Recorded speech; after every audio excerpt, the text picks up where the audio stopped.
Bismillahirrahmanirrahim. Assalamualaikum warahmatullahi wabarakatuh. Alhamdulillahirrahmanirrahim. Terima kasih berjumpa kembali dengan Bapak dalam mata kuliah pendidikan kewarganegaraan untuk semester 3 di tahun akademik 2020-2021 ini. Ucapan selamat kepada Anda semua yang sudah masuk ke semester 3 saat ini. Mudah-mudahan Anda bisa meningkatkan prestasi Anda menjadi lebih baik kembali. Setelah kemarin di semester pertama kita bertemu secara langsung melalui mata kuliah pendidikan Pancasila. Dan untuk sekarang kita ketemu secara virtual di mata kuliah pendidikan kewarganegaraan. Baik, dalam mata kuliah pendidikan kewarganegaraan ini merupakan mata kuliah yang tidak bisa dipisahkan dengan mata kuliah pendidikan Pancasila di semester 1 kemarin. Dan ini merupakan mata kuliah sama dengan kategori pengembangan kepribadian. Nah, baik untuk mata kuliah pendidikan kewarganegaraan ini ada beberapa hal yang perlu Anda ketahui sebelum masuk kepada konten materi dan apa saja yang akan kita kaji, kemudian bagaimana saja tugas-tugas Anda yang harus Anda kerjakan dan kategori lulus itu seperti apa, kompetensi apa yang harus Anda kuasai untuk mata kuliah pendidikan kewarganegaraan. Nah, selebihnya bahwa mata kuliah PKN ini merupakan mata kuliah pengembang kepribadian yang bersifat MKDU atau mata kuliah umum yang semua jenjang pendidikan perguruan tinggi dan semua jurusan ini akan mendapatkan mata kuliah ini. Nah, untuk lebih jauhnya kita coba lihat apa saja yang menjadi poin penting dari mata kuliah pendidikan kewarganegaraan.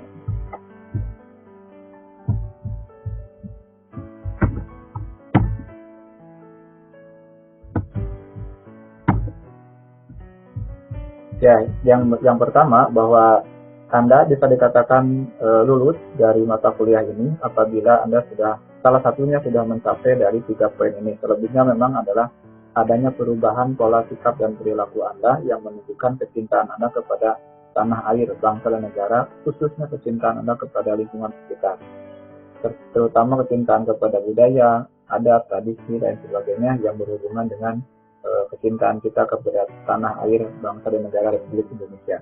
Nah, ini ada 3 capaian kompetensi lulusan yang harus Anda kuasai dalam mata kuliah ini.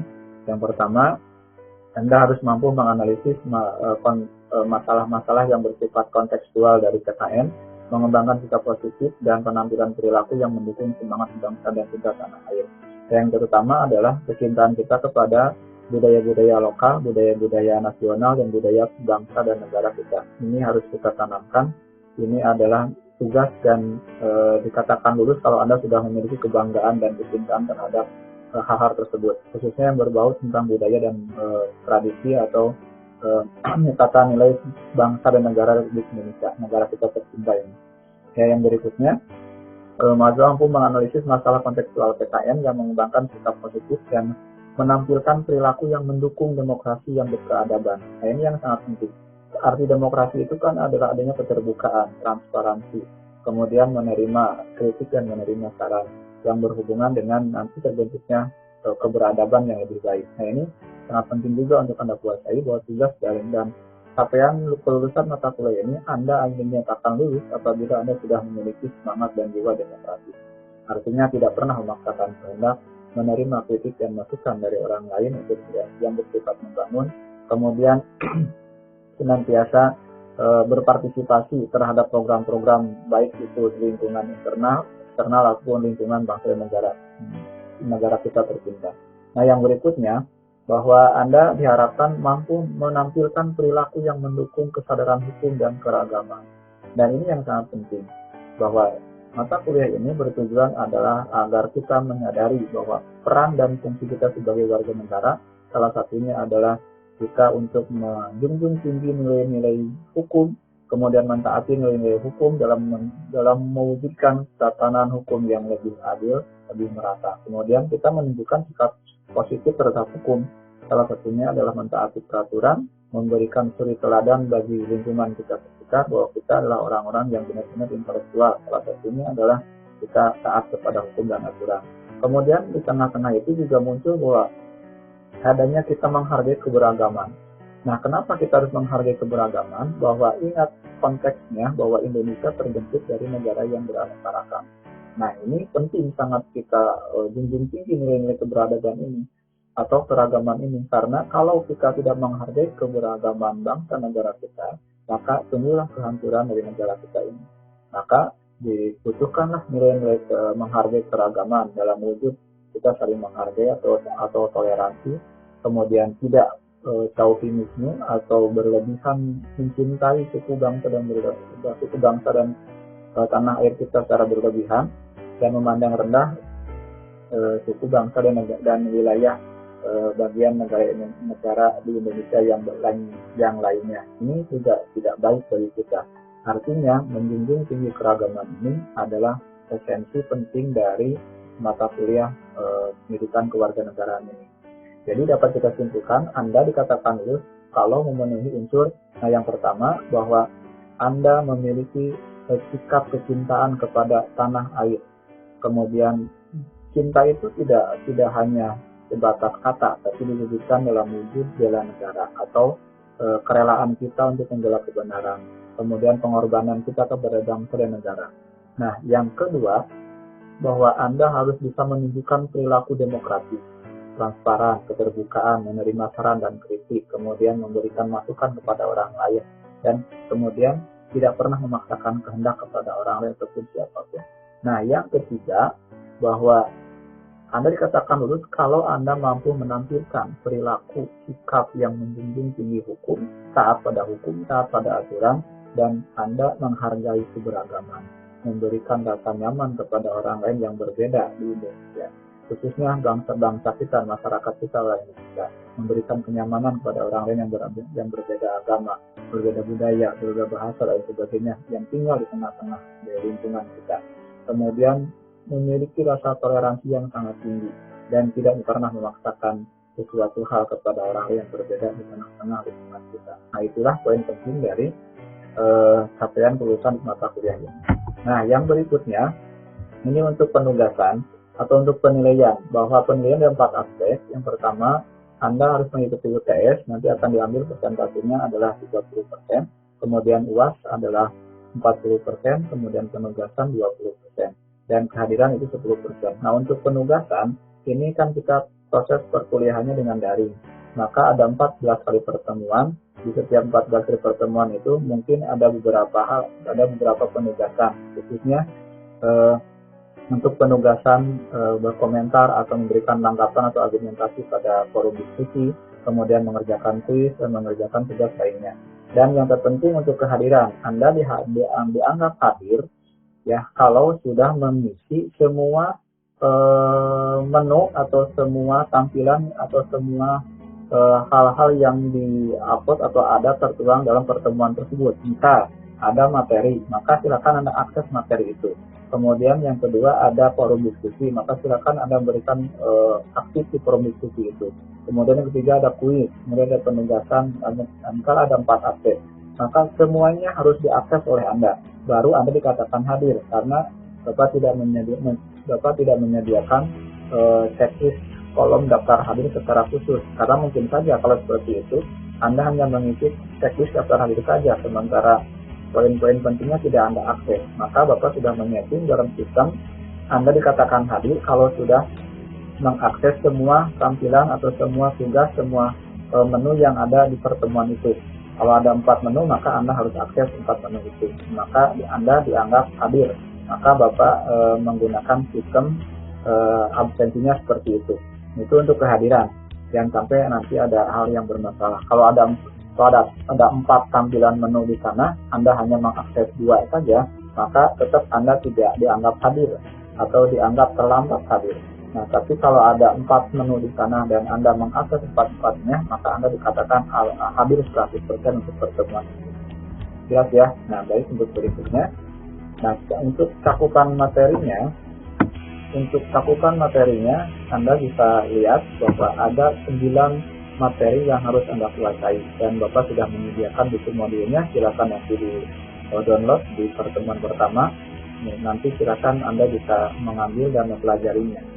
Nah, 9 materi itu yang pertama adalah landasan dan tujuan mata kuliah PTN perguruan tinggi termasuk pengantar, nanti ada pengantar. Kalau sudah kelihatan videonya. Kemudian masuk ke materi yang kedua adalah tentang identitas nasional, kemudian negara dan konstitusi, kemudian hubungan antara warga negara dan negara atau kebalikannya, kemudian demokrasi Indonesia, negara hukum dan HAM, kemudian yang geopolitik atau wawasan Nusantara, geostrategi Indonesia atau ketahanan nasional, dan berikutnya adalah tentang integrasi nasional. Ini sangat penting dikuasai secara teoritis, tapi yang terpenting dari mata kuliah ini adalah Anda harus bisa menampilkan 3 aspek perilaku tadi. Yang pertama, Anda memiliki cinta kepada tanah air. Yang kedua, dengan cinta tanah air berupa penuh dengan rasa pengorbanan terhadap bangsa dan negara. Kemudian yang kedua, Anda menjunjung tinggi nilai-nilai demokrasi. Yang ketiga, Anda menghargai keberagaman serta menjunjung tinggi nilai-nilai hukum dan taat pada hukum. Itu adalah nilai penting secara afektifnya. Ya, ini adalah 9 materi secara kognitifnya yang harus Anda kuasai. Nah, berikutnya kita masuk kepada poin penting. Kenapa sih mata kuliah ini harus ditempuh oleh semua mahasiswa di semua jenjang pendidikan? Nah, pertama ada 3 landasan yang harus Anda kuasai atau harus Anda paham. Yang pertama adalah landasan historis, bahwa ingat PKN sebagai pendidikan karakter dan pengembangan kepribadian. Tujuan utama dari PKN dulu adalah untuk mengindonesiakan bangsa Indonesia, karena pada saat itu kita tertekan mental kita, kepribadian kita, karakter kita selama 350 tahun tertekan oleh penjajah, sehingga kita diadu domba pada saat itu, kemudian dipecah belah oleh para penjajah pada saat itu, sehingga muncul mata kuliah civics pada saat itu atau pendidikan kewarganegaraan saat ini. Tujuannya adalah untuk mengindonesiakan orang Indonesia. Hampir sama dengan di Amerika. Di Amerika pun sama, ada mata pelajaran atau mata kuliah civics education yang kalau di bahasa kita kan ya pendidikan kewarganegaraan. Tujuannya adalah untuk mengamerikakan orang Amerika yang beraneka ragam. Kita tahu bahwa negara Amerika merupakan negara yang beraneka ragam. Lihat saja beberapa negara bagian. Nah, Indonesia pun sama, merupakan negara dengan beraneka ragam wilayah, beraneka ragam budaya, beraneka ragam bahasa, beraneka ragam agama, dan lain sebagainya. Maka tujuan dari mata kuliah ini landasannya adalah kita merupakan mata kuliah pengembangan pendidikan karakter atau pengembangan kepribadian yang tujuannya adalah untuk menjadikan orang yang beraneka ragam.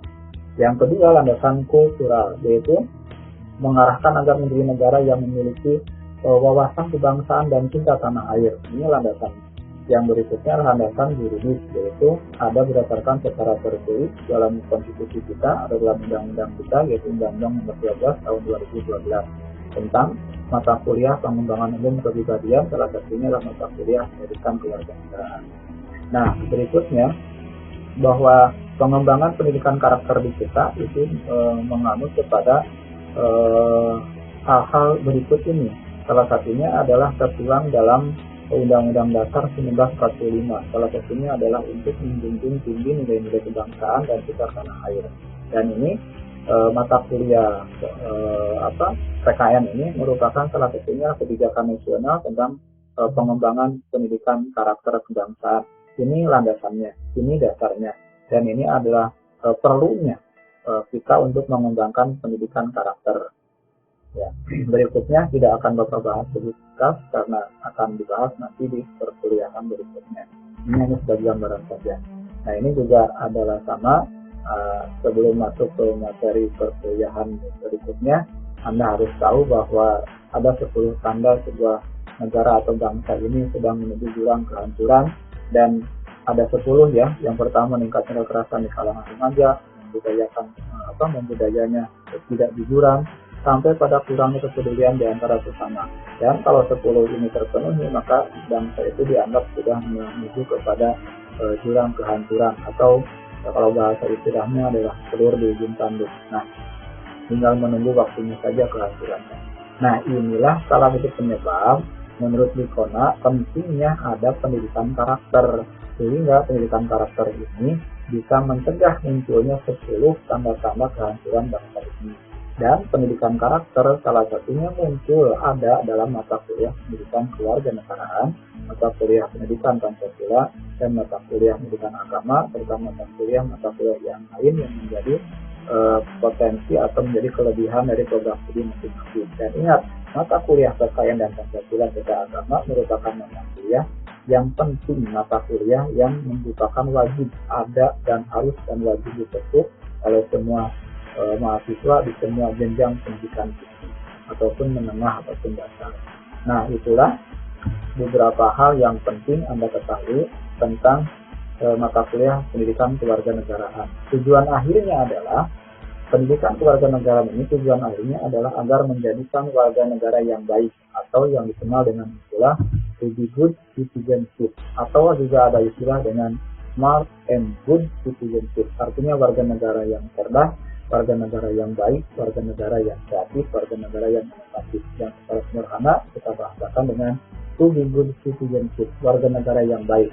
Dan ingat, menurut Johnson bahwa warga negara yang baik itu ada 3 aspek. Ya, 3 aspek.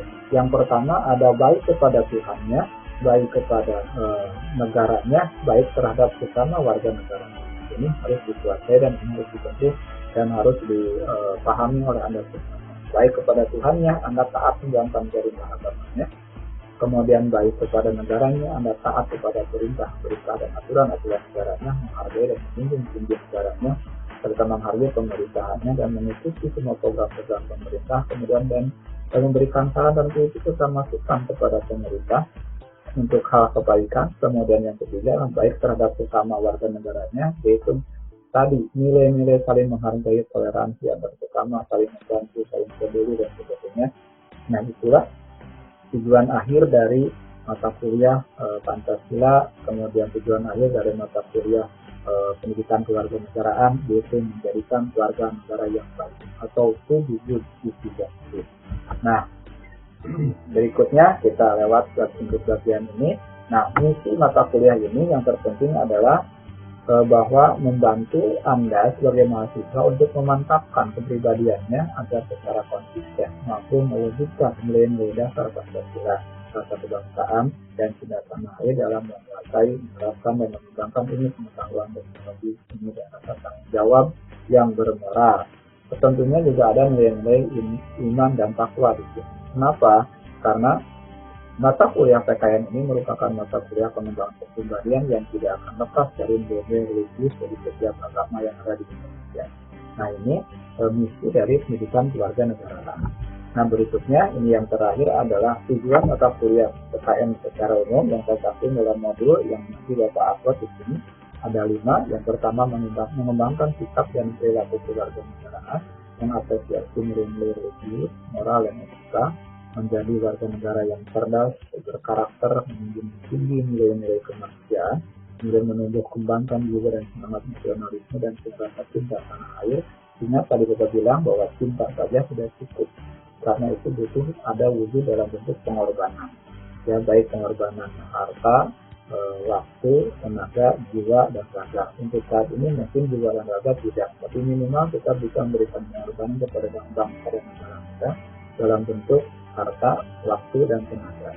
Kemudian mengembangkan sikap demokratis, berkeadaban, dan bertanggung jawab, serta mengembangkan kemampuan kompetitif bangsa di era globalisasi. Nah, ini yang sangat penting apa bilang tadi, bahwa sikap demokratis harus dijunjung tinggi. Salah satunya adalah tidak pernah memaksakan kehendak kepada orang lain, menghargai perbedaan, menghargai pendapat orang lain, menghargai karya dan kemampuan orang lain, dan tidak pernah memandang rendah orang lain. Itu yang sangat penting dalam konteks demokrasi. Nah, kemudian menjunjung tinggi nilai-nilai keadilan. Adil ini tentu tidak harus sama. Adil ini tentu harus tentu tidak merata, ya. Dalam artian tidak tentu harus sama, tidak tentu harus rata. Kemudian adil ini dalam artian proporsional, artinya menempatkan sesuatu pada tempatnya, memberikan sesuatu sesuai dengan tempatnya atau porsinya, maka disebut sebagai proporsional. Nah, baik, sebagai pengantar itulah mungkin untuk pertemuan pembuka yang, dan mohon maaf harusnya ini adalah disampaikan dalam bentuk sinkronus, ya, atau mata kuliah langsung melalui e-learning kita, namun Bapak sampaikan secara virtual seperti ini. Mudah-mudahan tidak menghalangi dan tidak mengurangi esensi dari mata kuliah ini. Dan kalau ada hal-hal lain sebagainya, Bapak sudah sediakan forum diskusi. Anda silakan menyampaikan resume atau menyampaikan ide dan gagasannya yang sudah Bapak sampaikan tadi. Silakan apa kesimpulannya, apa intisarinya, kemudian disampaikan dalam forum diskusi. Dan berarti kalau Anda sudah mengakses video ini dan sudah mengisi forum diskusi, kemudian maka Anda dianggap sudah hadir dalam mata kuliah ini. Baik, itu saja yang bisa saya sampaikan. Sekali lagi, silakan, ada dua menu yang sudah saya tampilkan di pertemuan pertama, yaitu video ini yang Bapak upload di video ini. Kemudian yang kedua adalah forum diskusi. Selebihnya silakan akses dua menu itu, video dan forum diskusi, kemudian memberikan komentar di forum diskusi, maka Anda dianggap hadir dalam pertemuan. Kalau ada hal-hal lain yang ditanyakan, silakan bisa Anda tanyakan di forum diskusi. Insya Allah Bapak akan memberikan komentar dan memberikan nilai semua tanggapan yang Anda upload di forum diskusi. Baik, terima kasih. Mohon maaf kalau ada kekurangan. Sampai ketemu di pertemuan yang kedua yang akan datang. Terima kasih. Assalamualaikum warahmatullahi wabarakatuh.